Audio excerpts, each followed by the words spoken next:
Salut, j'espère que tu vas bien. Alors aujourd'hui, je vais te parler des différentes erreurs que j'ai pu faire quand j'ai cherché à faire de ma sensibilité une force, à me déchaîner des liens de la peur, à vaincre mon anxiété. Je te parle de tout ça dans cette vidéo. Alors, on peut faire différentes erreurs. En tout cas, moi, je parle en connaissance de cause. J'ai essayé plein de choses, plein de méthodes, plein d'approches différentes. Et aujourd'hui, j'ai un regard, on peut dire, assez global sur tout ce qui existe, tout ce qui se fait en matière d'accompagnement et de développement personnel. Et j'aimerais bien t'éclairer là-dessus sur les méthodes, et en tout cas les approches qui, pour moi, n'ont pas fonctionné. Et si ça peut te faire gagner du temps et de l'argent, bah ce sera toujours ça de gagner. La première erreur que j'ai faite, c'est de croire que les approches, toutes les méthodes de bien-être et de mieux-être seraient juste suffisantes pour vaincre mon anxiété. Et en fait, c'est une erreur parce que tout ce qui est relaxation, méditation, sophro, soins énergétiques, soins Reiki, toutes ces choses-là, c'est excellent, ça a sa raison d'être. Et d'ailleurs, j'utilise certaines de ces techniques dans mon activité professionnelle. Mais ce qui se passe, c'est que quand tu veux reconnecter à ta puissance en tant qu'hypersensible, quand tu veux te déchaîner des liens de la peur et vaincre ton anxiété, c'est juste insuffisant. C'est-à-dire que toutes ces méthodes de mieux-être, en fait, elles ont vocation de te créer une espèce de bulle de bien-être, un espace particulier à l'intérieur de toi pour que tu puisses te déposer, et donc ça crée un apaisement, un soulagement qui est extrêmement bénéfique. Mais c'est juste insuffisant, en fait. C'est juste insuffisant. Parce que du coup, tu touches pas à la profondeur de comment tu fonctionnes, et du coup, tu es obligé de faire des soins régulièrement, comme un petit peu pour pallier au dysfonctionnement que tu n'as pas réussi à régler, en fait. D'accord ? Donc ça, c'est la première erreur, c'est de croire que toutes les méthodes de mieux-être, en fait, ça va suffire pour te transformer intérieurement. Alors ensuite, l'autre erreur que j'ai faite, c'est de chercher à comprendre. Absolument, de comprendre d'où ça vient, comment ça marche, comment ça fonctionne. Alors, c'est pareil, il y a une étape de compréhension qui est nécessaire, mais attention à pas vous enfermer là-dedans. Et donc, j'ai testé aussi des longues psychothérapies, psychanalyses, machin. Je suis allé voir des professionnels dans ce domaine-là. Et en fait, ça m'a juste pas aidé.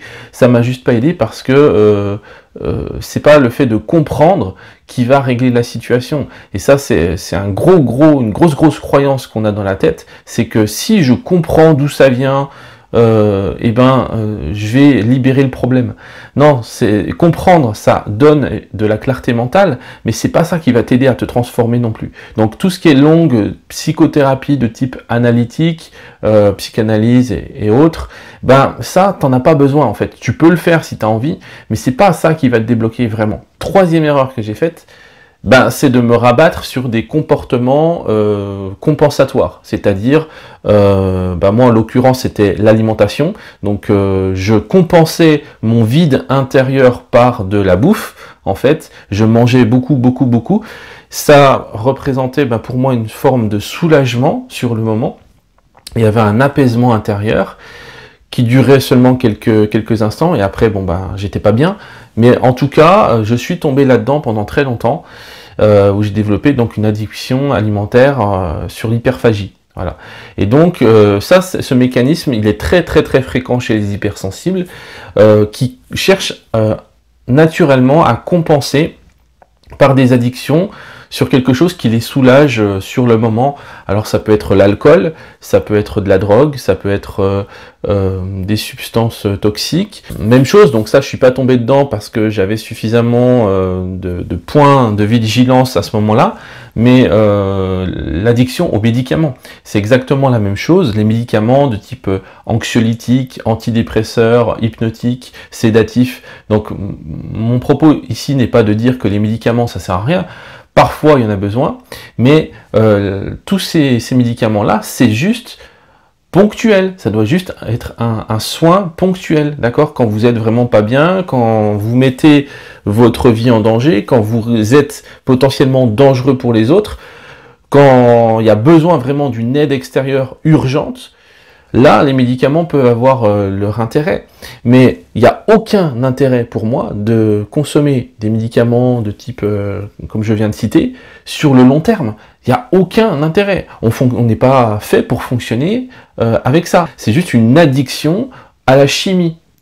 Et puis alors, la dernière erreur que j'ai faite, et là je pense que tout le monde est tombé dans le panneau au moins une fois, c'est de croire, parce qu'on a envie d'y croire, aux méthodes qui te promettent un miracle en 2 ou 3 séances. Ça, c'est juste pas possible. Ça peut fonctionner dans certains cas, dans certains problèmes, comme par exemple, je pense notamment à l'hypnose, à certaines techniques d'hypnose qui permettent l'arrêt du tabac en 2 ou 3 séances. Ça fonctionne parce que c'est sur un comportement, une problématique extrêmement spécifique. Mais là, on ne parle pas d'une problématique spécifique, on parle vraiment d'un mode de fonctionnement global, un mode de fonctionnement particulier qui est votre hypersensibilité. Et vous pensez tout de même pas que vous allez changer votre mode de fonctionnement comme ça en 3 séances. C'est juste, oui, on a envie d'y croire, oui, je suis tombé dans le panneau moi aussi, mais c'est juste une arnaque, quoi. Les gens qui vous vendent ça, c'est passer votre chemin, quoi. Vous allez vous faire avoir, d'accord? Donc en tout cas, c'est mon point de vue. Je me sentais obligé de vous le partager pour que vous puissiez choisir en toute connaissance de cause. Parce que personnellement, moi, j'aurais aimé qu'on me guide à ce moment-là, quand j'étais en recherche de solutions. Et peut-être que tu as essayé une ou plusieurs de ces solutions et probablement que tu as été déçu, que tu t'es dit, ben ouais, ça va m'aider et finalement, oui, peut-être ça t'a aidé sur certains points, mais ça n'a pas résolu ton problème de fond.